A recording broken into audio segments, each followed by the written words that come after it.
Israel Hamas के बीच चल रही जंग से जुड़ी ये सबसे विस्फोटक खबर है। इजराइल ने गाजा पट्टी को 2 हिस्सों में बांट दिया है। गाजा में बच्चे भूख प्यास से बिलख रहे हैं, लेकिन किसी को रहम नहीं आ रहा। अब सवाल है कि क्या नेतन्याहू को कोई मुस्लिम देश रोक पाएगा? उधर इजराइल में ही 1000 से ज्यादा इजरायली सैनिकों पर गाज गिराने की तैयारी चल रही है। आखिर वजह क्या है? क्यों सख्त एक्शन लेने जा रहे हैं नेतन्याहू? आज बताएंगे आपको। लेकिन पहले बात गाजा की, जिसे 2 हिस्सों में बांट दिया है इजराइल ने। दरअसल इजराइल ने भयानक कार्रवाई करते हुए गाजा पट्टी को 2 हिस्सों में बांट दिया। मीडिया रिपोर्ट की माने तो गाजा पट्टी के दक्षिणी हिस्से को पूरी तरह से अलग कर दिया गया है।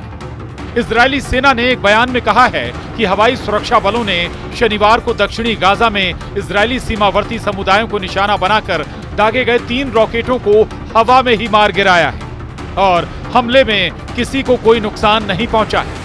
जबकि इससे पहले इजरायली डिफेंस फोर्स ने कहा था कि उसके बलों ने गाजा में मुराग कॉरिडोर पर तैनाती पूरी कर ली है और दक्षिणी गाजा को बाकी गाजा पट्टी से काट दिया गया है। लेकिन गाजा पट्टी में इजराइल और हमास के बीच जारी संघर्ष ने मानवीय त्रासदी को गंभीर रूप से बढ़ा दिया है। मुराग कॉरिडोर पर नियंत्रण स्थापित करने और दक्षिणी गाजा को बाकी क्षेत्र से अलग करने के बाद इजरायली सेना ने राफा शहर को घेर लिया। इस सैन्य कार्रवाई के दौरान दर्जनों आतंकवादियों को मारने और भूमिगत सुरंगों और आतंकवादी ढांचे को नष्ट करने का दावा किया जा रहा है।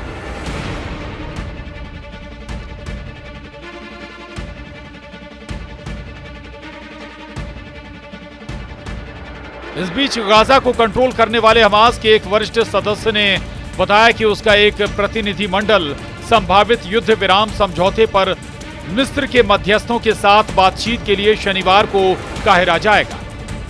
उन्होंने कहा कि हमें उम्मीद है कि बैठक में युद्ध को समाप्त करने, आक्रामकता को रोकने और गाजा से कब्जे वाली सेनाओं की पूरी तरह वापसी सुनिश्चित करने के लिए एक समझौते पर पहुंचने की दिशा में वास्तविक बात हो सकेगी। इजराइल ने गाजा को 2 हिस्सों में बांटा, जिसका बेहद बुरा असर गाजा वासियों पर पड़ा। संयुक्त राष्ट्र की रिपोर्ट में कहा गया है कि द्वितीय विश्व युद्ध के बाद गाजा में हुआ यह सबसे बड़ा विध्वंस है।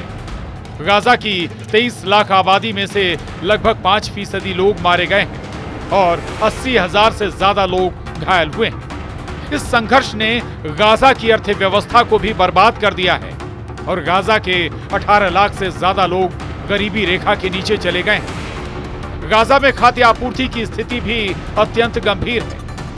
इजरायली घेराबंदी की वजह से गाजा पट्टी में खाने पीने का सामान नहीं जा पा रहा है, जिससे लोगों को पेड़ों की पत्तियां और घास खाने पर मजबूर होना पड़ रहा है।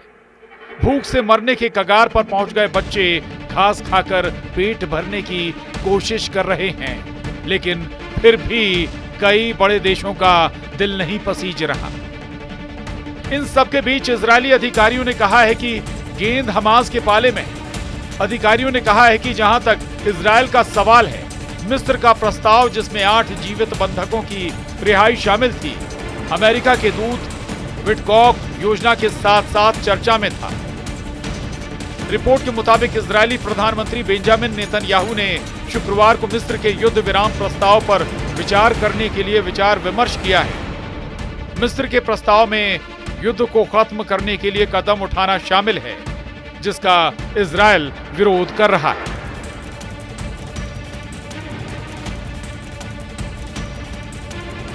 लेकिन गाजा में जारी ये संघर्ष न सिर्फ क्षेत्रीय स्थिरता को खतरे में डाल रहा है, बल्कि वैश्विक मानवाधिकार के लिए भी एक गंभीर चुनौती पेश कर रहा है। भूख से बिलबिलाते घास खाते बच्चों की दर्दनाक दास्तां ने पूरी दुनिया को झकझोर दिया है। एक बार फिर इस युद्ध के बारे में सोचने पर मजबूर कर दिया है इन तस्वीरों ने।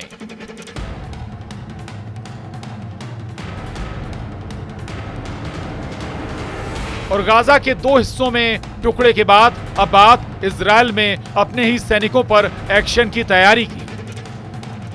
दरअसल इजरायली सेना में बगावत करने वालों पर अब गाज गिराने की तैयारी है। इजरायल की सेना ने एक फैसला लिया कि आरक्षित सेना में ऐसा कोई सैनिक नौकरी नहीं करेगा जिन्होंने इजरायल के गाजा पर हमले का विरोध किया था। दरअसल शुक्रवार को जारी एक बयान में सेना ने कहा कि ये एक्शन उन लोगों पर लिया जाएगा जिन्होंने पत्र लिखे थे और कहा था कि इजरायली सरकार राजनीतिक फायदे के लिए लड़ रही है।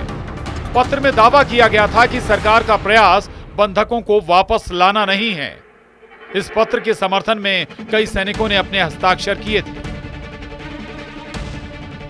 माना जा रहा है कि 1000 से ज्यादा सैनिकों पर गाज गिराई जा सकती है। एक इजरायली सैन्य अधिकारी ने बताया कि यह बिल्कुल स्वीकार्य नहीं है कि कोई भी सेना के भीतर ही मतभेद पैदा करे। सैन्य अधिकारी ने कहा कि ये एक ऐसा समय है जब हमें मिलकर लड़ना होगा। लड़ने के बजाय उल्टे सवाल खड़ा करना स्वीकार्य नहीं किया जाएगा। ऐसा करने से सैनिकों का मनोबल गिरता है। इस मामले पर इजरायली सेना ने कहा कि हमने फैसला लिया, ऐसा कोई भी आरक्षित सैनिक अब सर्विस नहीं करेगा जिसने भी लेटर पर साइन किया हो। इस बीच ध्यान देने वाली बात यह है कि सेना में यह नहीं बताया गया कि इस एक्शन के कितने लोग शिकार हो सकते हैं। हालांकि अभी तक की जानकारी के अनुसार इजरायली सेना में शामिल 1000 से ज्यादा एयरफोर्स रिजर्व सैनिकों और रिटायर्ड जवानों ने ऐसे लेटर पर हस्ताक्षर किए थे। ये लेटर इजरायली मीडिया में गुरुवार को प्रकाशित हुआ था। अब आपको बताते हैं कि इस पत्र में आखिर मांग क्या की गई। गुरुवार को सामने आए इस पत्र में सेना के कुछ जवानों ने मांग करते हुए कहा कि इजरायली सरकार को बंधकों को वापस लाना चाहिए। पत्र में कहा गया कि भले ही बंधकों को छुड़ाने के लिए इस जंग को रोकना पड़े। ये पत्र ऐसे समय पर सामने आया है जिस दिन जब इजरायल ने गाजा पर हमले काफी तेज कर दिए हैं। वहीं इजरायल ने गाजा पट्टी के कई रास्तों को ब्लॉक भी कर दिया है। दावा है कि इन्हीं रास्तों के जरिए गाजा पट्टी में मदद पहुंचती थी। दरअसल अब बंधकों की रिहाई की जोर शोर से मांग उठ रही है और इसी को लेकर अब इजरायल बड़े एक्शन की तैयारी में। आपको याद दिला दें कि 7 अक्टूबर 2023 को हमास ने इजरायल में घुसकर हमला किया था। इसके बाद इजरायल ने हमास के खिलाफ जंग का ऐलान कर दिया। इजरायल ने उग्रवादी समूह के खिलाफ शुरू किए गए युद्ध के पीछे तुरंत एकजुटता दिखाई थी और संयुक्त राष्ट्र के अनुसार युद्ध विराम टूटने के बाद से गाजा में 1000 से अधिक लोग मारे गए हैं। इजरायली सेना ने शुक्रवार को उत्तरी गाजा के कई इलाकों में रहने वाले लोगों को तत्काल चेतावनी जारी की, जिसमें उन्हें तुरंत इलाके को खाली करने के लिए कहा गया है। दरअसल इजरायल और हमास के बीच चल रही जंग का खामियाजा गाजा में रहने वाले आम नागरिकों को भुगतना पड़ रहा है। अभी तक हजारों लोगों की न केवल जान जा चुकी है बल्कि गंभीर तौर पर जख्मी लोगों का इलाज भी वहां पर चल रहा है और लाखों लोग वहां से पलायन भी कर चुके हैं। Bureau report, news 18।